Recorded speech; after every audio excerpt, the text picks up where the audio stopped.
Selamat datang di channel Saham Cuan.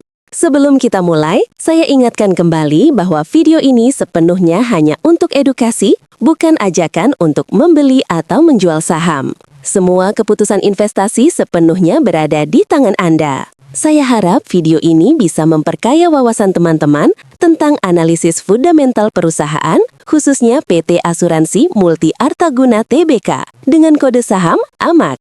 Video ini dibuat pada tanggal 30 Oktober 2025 menggunakan data pendukung dari laporan keuangan kuartal 2 tahun 2025 serta harga penutupan pasar per tanggal yang sama. Mohon tetap teliti terhadap setiap angka yang ditampilkan, karena mungkin saja terdapat kekeliruan dalam pengambilan data. Video ini dibuat atas permintaan dari @coasimoncahyadi10. Terima kasih sudah mengirimkan request-nya. Profil singkat perusahaan, PT Asuransi Multi Artaguna Tbk, atau yang biasa dikenal dengan AMAK, adalah perusahaan yang bergerak di bidang asuransi umum. Perusahaan ini berdiri sejak tanggal 14 November 1980 dan sudah beroperasi selama lebih dari 4 dekade di industri asuransi Indonesia. Produk asuransi yang disediakan AMAK sangat beragam, mulai dari asuransi kebakaran, kendaraan bermotor, alat berat, pengangkutan, industri, rekayasa, kecelakaan diri, kesehatan, perjalanan, surety bond, hingga peralatan elektronik. Jadi, cakupan bisnis AMAK cukup luas dan menyentuh hampir semua lini kebutuhan perlindungan, baik untuk individu maupun korporasi. Dengan pengalaman panjang, AMAK telah berkembang menjadi salah satu perusahaan asuransi umum di Indonesia dan berkomitmen untuk menerapkan good corporate governance secara konsisten. Hal ini penting karena dalam bisnis asuransi, integritas dan tata kelola adalah fondasi utama yang menentukan kepercayaan publik. Struktur kepemilikan. Dari sisi kepemilikan, saham AMAK dikuasai mayoritas oleh Fairfax Asia Limited yang memegang 80% saham perusahaan. Kemudian, PT Bank Pan Indonesia Tbk atau Paninbank memiliki sekitar 7,76% saham, sisanya dimiliki masyarakat umum dan saham treasury. Kepemilikan Fairfax Asia ini memberikan dua efek sekaligus. Di satu sisi, memberikan kekuatan modal, pengalaman global, dan manajemen risiko yang kuat. Namun, di sisi lain, investor publik perlu sadar bahwa arah kebijakan perusahaan banyak ditentukan oleh pemegang mayoritas. Dengan free float hanya sekitar 11%, saham AMAK cenderung kurang liquid di pasar. Artinya, pergerakan harga bisa menjadi lebih fluktuatif jika ada aksi beli atau jual dalam volume besar. Kondisi keuangan terkini. Sekarang, mari kita masuk ke inti analisis fundamental keuangan. Per 30 Oktober 2025, kapitalisasi pasar AMAK berada di sekitar 1,88 triliun rupiah dengan 5 miliar lembar saham beredar. Dari laporan keuangan, pendapatan TTM trailing 12 months tercatat sekitar 802 miliar. Laba bersih TTM sebesar 208 miliar, sehingga menghasilkan EPS sebesar 41,68 per saham. Kalau kita lihat rasio valuasi, PR TTM sebesar 9,02 kali, PBV hanya 1,05 kali, dan earnings yield sekitar 11,09%. Artinya, dari sisi valuasi, AMAK masih tergolong murah jika dibandingkan dengan rata-rata sektor asuransi di Indonesia, yang biasanya punya PR antara 10-15 kali. Namun, meskipun valuasi murah, bukan berarti langsung menarik. Kita perlu lihat arah kinerja dan kualitas laba. Pertumbuhan pendapatan dan laba. Disinilah mulai muncul sinyal yang harus kita perhatikan. Pendapatan AMAK turun 26,5% secara year on year, sedangkan EPS turun hingga 59,14% dibanding kuartal yang sama tahun sebelumnya. Penurunan sebesar ini cukup signifikan dan menimbulkan pertanyaan, apa penyebab dibalik turunnya kinerja perusahaan? Dalam bisnis asuransi umum, ada beberapa faktor penyebab umum. 1.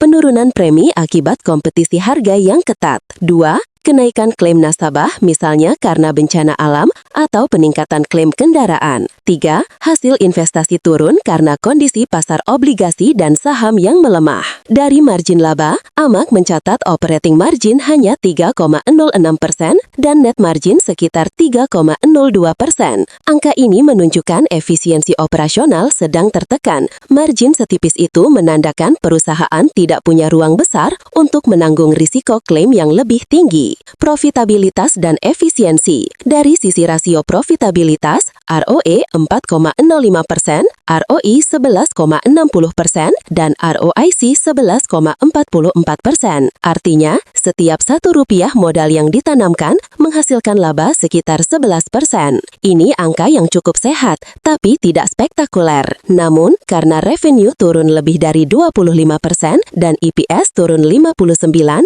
tren profitabilitas AMAG perlu mendapat perhatian khusus. Jika tren ini berlanjut hingga Q3, maka valuasi murahnya bisa menjadi value trap di mana harga tampak murah tapi kinerja memburu. Analisa neraca dan solvabilitas. Dari sisi balance sheet, AMAG punya total aset sekitar Rp5,14 triliun, total liabilitas Rp3,34 triliun, dan ekuitas Rp1,79 triliun, sehingga rasio debt to equity sekitar 1,86 kali dan financial leverage sebesar 2,86 kali. Leverage ini masih tergolong aman untuk sektor asuransi, asalkan cadangan klaim dan reasuransi dijaga dengan baik. Namun, ada dua indikator penting lain, Altman Z-Score Original 0,85 dan Altman Z-Score Modified 1,47. Angka ini tergolong rendah dan menunjukkan potensi tekanan keuangan menurut model klasik. Meski modal Altman tidak sepenuhnya cocok untuk perusahaan asuransi, tapi hasil ini tetap jadi peringatan untuk kita berhati-hati. Analisa arus kas. Sekarang kita bahas arus kas, karena dalam value investing, kualitas laba selalu diuji lewat arus kas. Cash from operations TTM hanya Rp45 miliar, laba bersih 208 miliar. Artinya, sebagian besar laba belum benar-benar dikonversi menjadi uang tunai. Selain itu, cash from investing negatif 149 miliar, cash from financing negatif 204 miliar, dan free cash flow hanya 40 miliar. Ini menandakan adanya tekanan pada kas operasional. Perusahaan tampaknya mengeluarkan lebih banyak uang dari aktivitas investasi dan pembiayaan dibandingkan yang dihasilkan dari operasional. Untuk sektor asuransi, ini tidak selalu buruk. Bisa jadi dana digunakan untuk memperkuat cadangan klaim. Tapi kalau berlanjut dalam jangka panjang, ini bisa menjadi sinyal penurunan likuiditas. Dividen, tinggi tapi berisiko. Nah, bagian yang paling menarik, dividen. AMAG memberikan dividen sebesar 40 per saham, dengan dividen yield mencapai 10,64%. Namun, payout rasionya mencapai 137%. Artinya, perusahaan membayar dividen lebih besar daripada laba yang dihasilkan. Ini adalah sinyal warning yang serius. Kalau dividen lebih besar dari laba, artinya dividen diambil dari cadangan laba tahun sebelumnya, bukan dari laba tahun berjalan. Jadi, investor perlu berhati-hati. Yield tinggi memang menggoda, tapi kita harus memastikan dividen itu berkelanjutan, karena jika tidak, kita berisiko membeli saham yang hanya tampak menarik sesaat, lalu harga anjlok saat perusahaan mulai memangkas dividennya. Valuasi pasar. Sekarang kita lihat valuasi pasar AMAG. Dengan PR hanya 9 kali, PBV 1,05 kali, dan EV/PE 7,58, AMAG termasuk dalam kategori saham undervalued secara relatif. Namun, valuasi yang murah tidak selalu berarti kesempatan beli, terutama jika pertumbuhan laba negatif, arus kas lemah, dan dividen tidak berkelanjutan. Kalau kinerja membaik di Q3 dan Q4, saham ini bisa jadi peluang value rebound. Tapi kalau tren penurunan berlanjut, valuasi murah bisa menjadi jebakan. Analisa risiko. Berikut adalah risiko-risiko utama yang harus dicermati oleh investor. 1.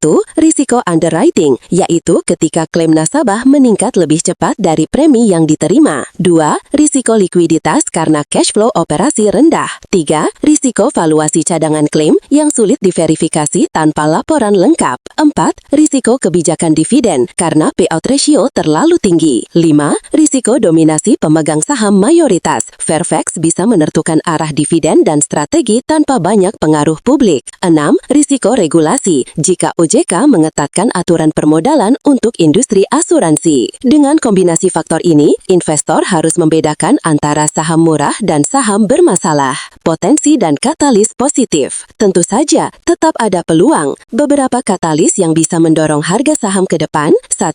Pemulihan pendapatan premi pada Q3 Q4 2025. 2. Perbaikan arus kas operasi dan peningkatan efisiensi. 3. Konsistensi dividen dengan payout rasio yang lebih sehat. 4. Dan jika Fairfax Asia menambah modal atau memperkuat reasuransi, kepercayaan pasar bisa meningkat. Kalau 3 hal itu terjadi, valuasi AMAK bisa naik dari PR9 ke kira-kira PR11-12, yang berarti potensi kenaikan harga 20-30% dari posisi saat ini. Strategi investasi. Dari sisi strategi, pendekatan yang disarankan adalah accumulate with caution. Untuk investor jangka panjang, bisa mulai akumulasi kecil-kecil di kisaran harga Rp310-330 per saham. Lalu tambah posisi jika laporan keuangan Q3 menunjukkan pemulihan pendapatan dan cash flow. Gunakan stop loss 15% di bawah harga beli dan batasi porsi maksimal di portofolio sekitar 5% dari total aset. Untuk trader jangka pendek, pantau area resistance 440 sebagai batas atas. Jika mampu breakout dengan volume tinggi, tren baru bisa terbentuk. Kesimpulannya, valuasi murah, yield tinggi, tapi risiko arus kas dan profitabilitas perlu diawasi. AMG bisa jadi saham value dividen potensial, tetapi bukan untuk semua tipe investor. Bagi yang mencari kestabilan jangka panjang, perlu menunggu konfirmasi pemulihan kinerja. Terima kasih sudah menonton video ini sampai akhir. Jika Anda merasa video ini bermanfaat, jangan lupa klik like, subscribe, dan aktifkan lonceng notifikasi agar tidak ketinggalan analisa saham berikutnya. Dan jika ada saham lain yang ingin dianalisis secara fundamental, tulis di kolom komentar. Sampai jumpa di video berikutnya, tetap bijak, tetap cuan, dan tetap rasional dalam berinvestasi.